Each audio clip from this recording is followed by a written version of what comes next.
sithi halala kukhuzani, halala Khuba, halala Mfokampungose. Siyafisa ukuhalalisa indlela le CD esihambe ngakhona.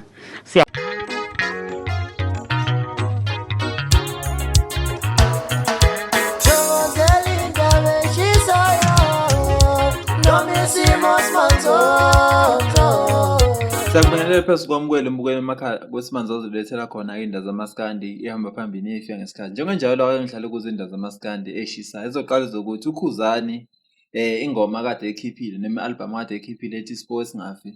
Sesemdalele ugazi bathi njengoba le ngoma idlala yonke indawo emahosteli ema-university yonke indawo kudlala yona le ngoma khulazi lethi ijele.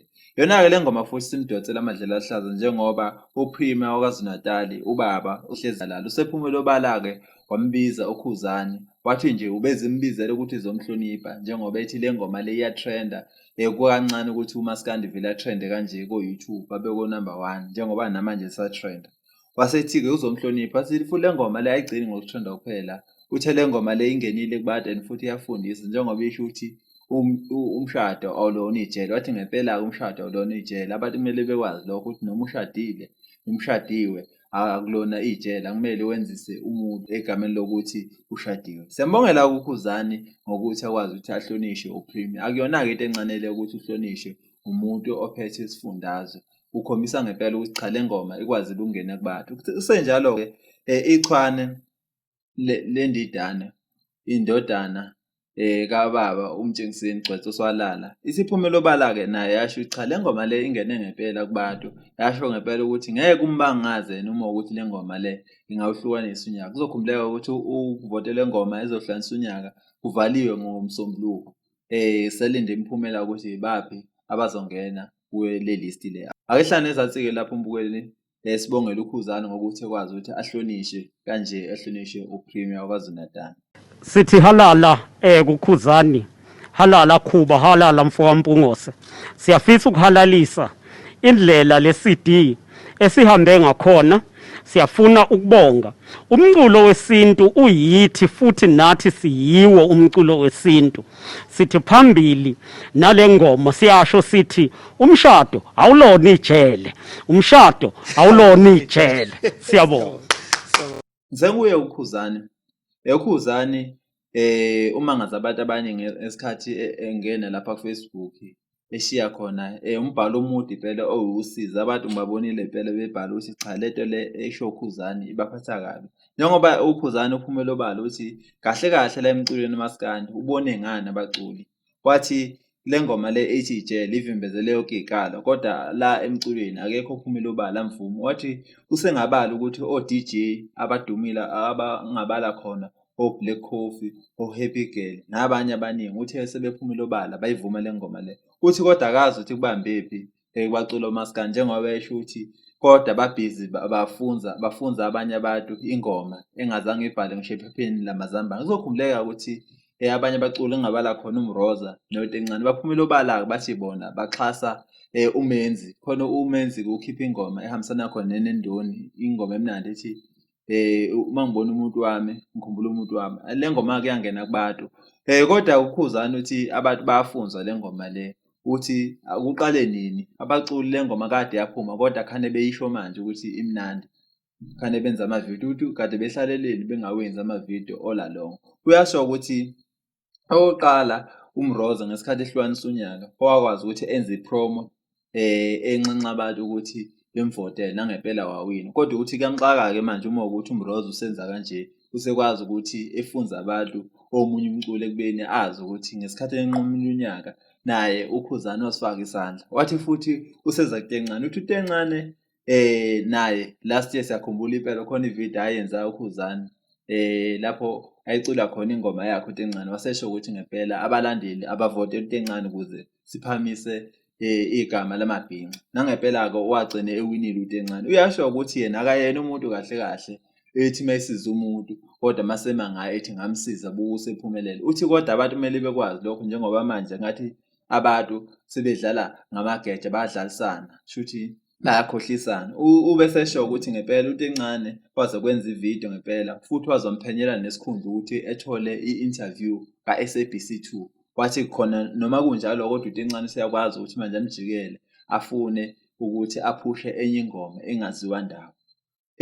Ukhalile-ke impela uKhuzani washo ngempela ukuthi naseMabhida abaculi akazi ukuthi wabenzani ngoba ngisho khona engazwani nabo ukuthi kodwa wabafaka esikimini saseMabhida wakwazi ukuthi abaculi bonke bengene eMabhida wathi ashiyanga muntu. Uthi kodwa kuyamxaka ukuthi abaculi mase bemphendula kanje noma sebeyibona ukuthi ingoma iyengenela kubantu uthi kodwa abantu abafuni ukumxhasa kanje. Bukele emakhaya masuyifundile impela le ndaba kaKhuzani, ngabe wena uyibona kanjani le ndaba le? Ngabe ngempela uKhuzani kumeleni ukuthi esekwe ngoNtencane noMroza egameni lokuthi uKhuzani nawo wabaseka ngesikhathi beze benqamula unyaka, noma nawe ukule group le ethi uKhuzani uyatetema nje akumele indoda ibhale ise kangaka? Ake hlale nezathi-ke embukweni sizwe umbono wakho, size neside lakho ukuthi wena umngaphi, ngabe umi ngeside laKhuzani noma umi esayidini loNtencane noMroza.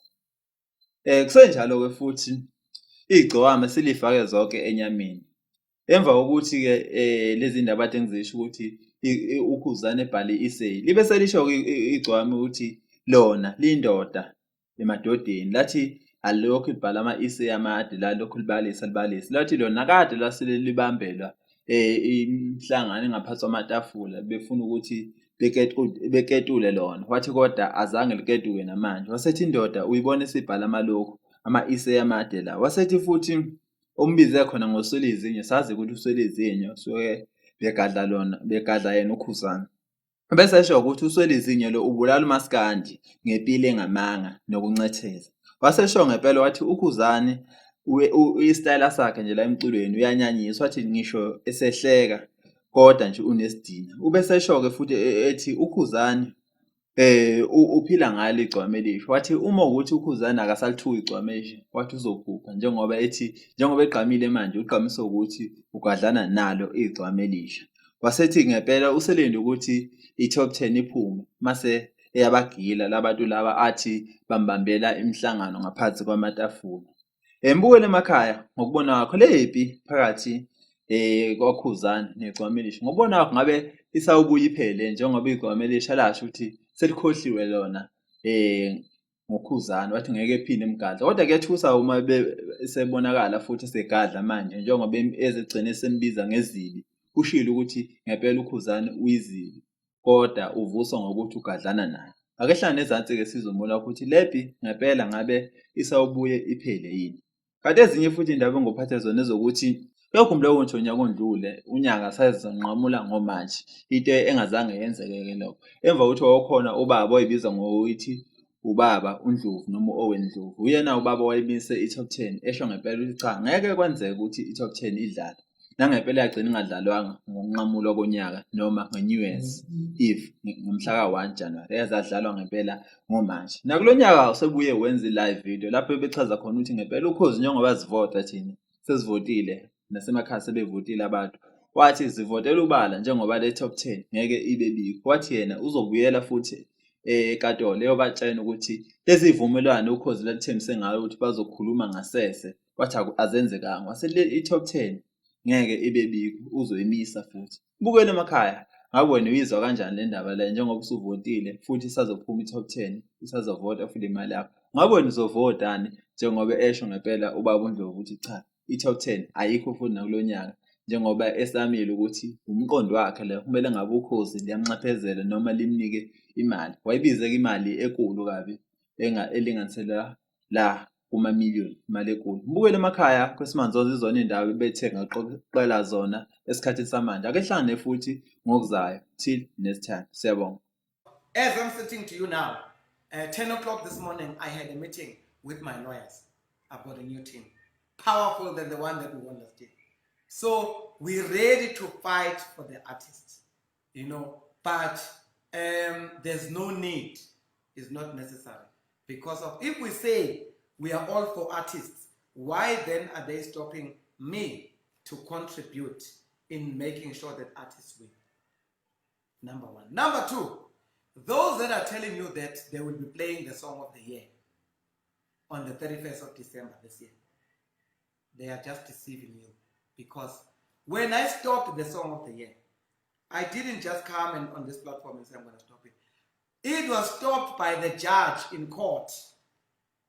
Ukhozi FM and SABC had a letter, an instruction from the court to say don't play the song. So the court hasn't come back and said now you can play the song. They're still deceiving you the very same way they did last year. I told them, I said, there'll be no song of the year. As early as in June. Actually, 28 March last year, before COVID, in 2019. In 2019, March, I told SABC, let's start talking. They ignored me. This year, when I stopped them, they went on, you can go to Google and find out what they said. They said they're prepared to talk about this matter outside court. As a result, I withdrew the case from the court. Because of they had said they're prepared to talk about this matter outside court. And then I withdrew. Because of many people are saying, why did you withdraw the case? One of those people, one of the reasons why I withdrew the case was the public, because of Babu 3 seconds came and said, take this matter out of the court so that we can talk. What ended happening, they didn't talk to me. Ukhozi FM management, they've got this mentality that they own that radio station. It's a public station, just to remind them. They've got a public mandate, it's run by public. But they don't listen to anyone. I want on the very same platform to say, there is an individual at SABC that is treating SABC as its own. Today, people are doing, they want him out. But when I said it, people thought, no, I was being bitter or hypocritical. I don't have a reason to be bitter, not even one reason. I don't have time to worry about any individual that does not make a change for me. I do worry about few individuals because of I know if I lose this individual, then I might be in trouble. But if you know you don't contribute to me with a cent, don't think